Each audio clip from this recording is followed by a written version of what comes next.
A graça e a paz, meus queridos alunos da nossa Escola Bíblica Palavra Viva.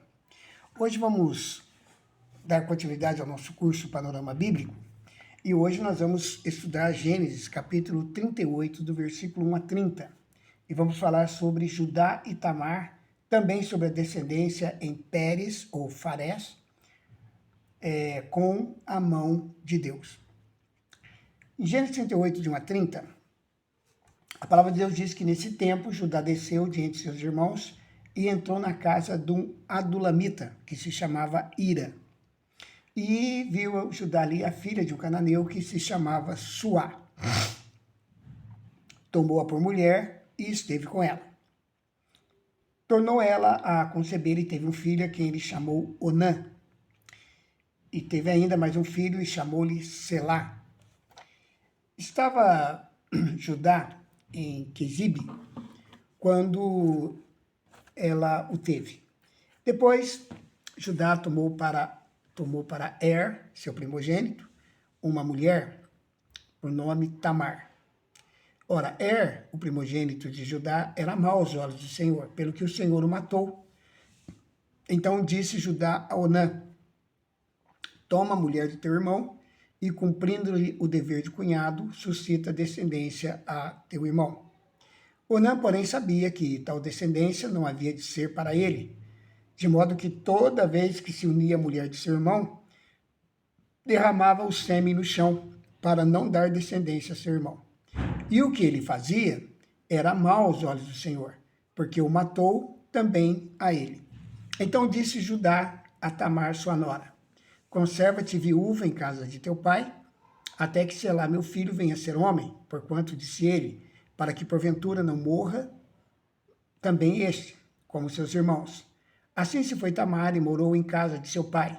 Com o correr do tempo, morreu a filha de Suá, mulher de Judá. Depois de consolado, Judá subiu a Timnate para ir a ter com os tosquiadores das suas ovelhas, ele e Ira, seu amigo, o adulamita. E deram aviso a Tamar, dizendo: eis que o teu sogro sobe a Timnate para tosquear as suas ovelhas. Então ela se despiu dos vestidos da sua viuvez e se cobriu com um véu. E assim envolvida, sentou-se à porta de Enaim, que está a caminho de Timnate, porque via que Selá já era homem e ela não lhe fora dada por mulher. Ao vê-la, Judá julgou que era uma prostituta, porque ela havia coberto o rosto. E dirigiu-se para ela no caminho e disse: vem, deixa-me estar contigo, porquanto não sabia que era sua nora. Perguntou-lhe ela: que me darás para estarem comigo? Respondeu ele: eu te enviarei um cabrito do rebanho. Perguntou ela ainda: dar-me-ás um penhor até que o envies? Então ele respondeu: que penhor é o que te darei? Disse ela: o seu selo com a corda e o cajado que está em tua mão. Ele, pois, lhos deu e esteve com ela, e ela concebeu dele. E ela se levantou e se foi. Tirou de si o véu e vestiu os vestidos da sua viuvez. Depois Judá enviou o cabrito por mão de seu amigo, o adulamita, para receber o penhor da mão da mulher. Porém, ele não a encontrou. Pelo que perguntou aos homens daquele lugar: onde está a prostituta que estava em Enaim, junto ao caminho? E disseram: aqui não esteve prostituta alguma. Voltou, pois, Judá e disse: não a achei. E também os homens daquele lugar disseram: aqui não esteve prostituta alguma. Então disse Judá: deixai-a ficar com o penhor, para que não caiamos em desprezo. Eis que enviei este cabrito, mas tu não a achaste. Passados quase 3 meses, disseram a Judá: Tamar, tua nora, se prostituiu, e eis que está grávida da sua prostituição. Então disse Judá: tirai-a para fora e seja ela queimada. Quando ela estava sendo tirada para fora, mandou dizer a seu sogro: do homem a quem pertencem essas coisas eu concebi.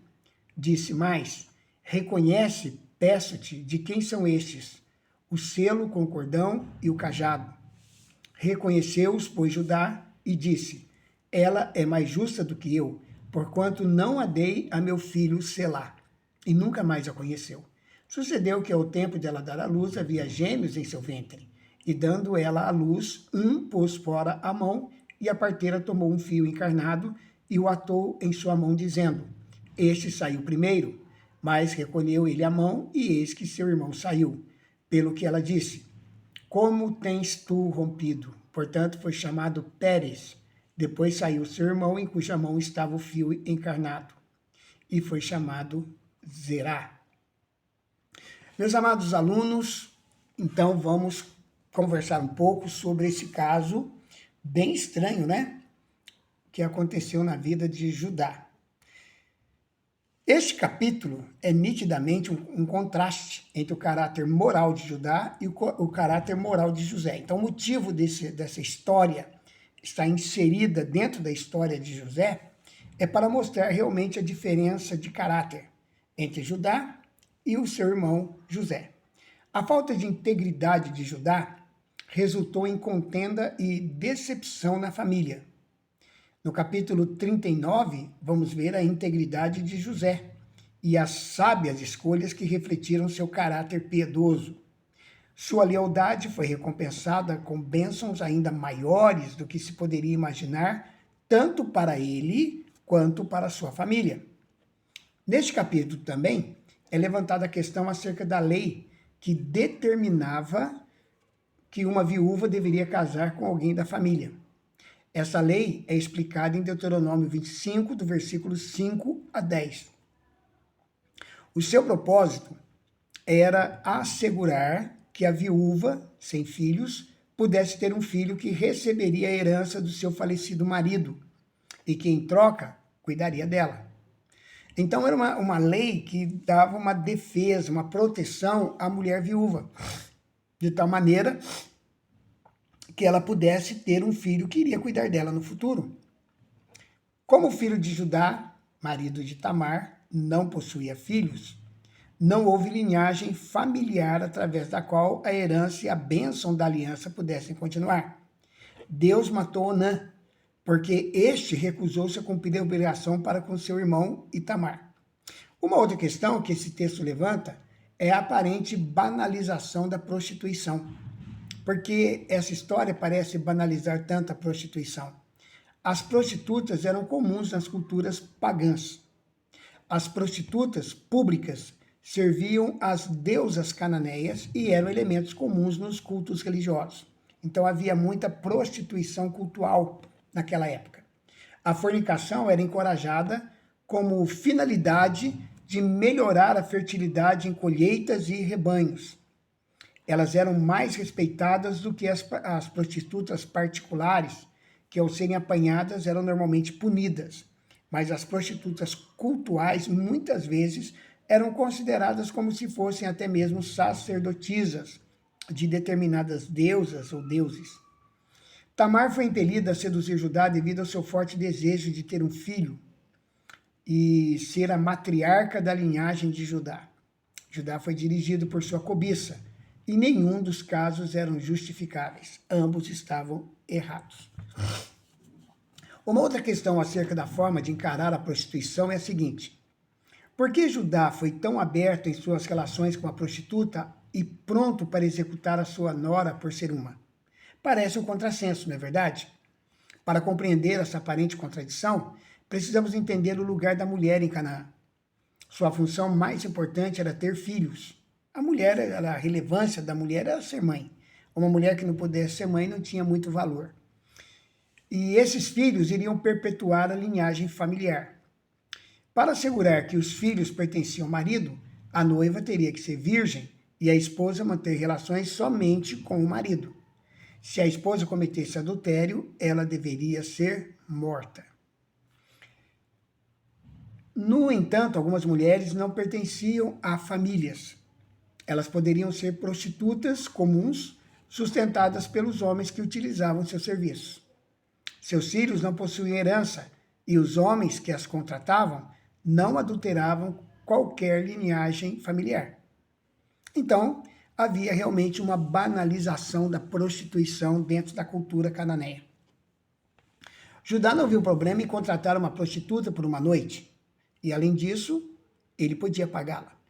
Entretanto, Judá estava pronto para executar sua nora, porque se ela engravidasse como resultado da prostituição, seus netos não fariam parte da sua árvore genealógica. Ao que parece, A questão da moral sexual nunca entrou na cabeça de Judá. Sua preocupação era manter a herança em família. Ironicamente, foi Tamar e não Judá quem agiu para supri-lo com herdeiros legais. Ao seduzi-lo, ela agiu mais no espírito da lei do que Judá, que recusou enviar-lhe o seu terceiro filho.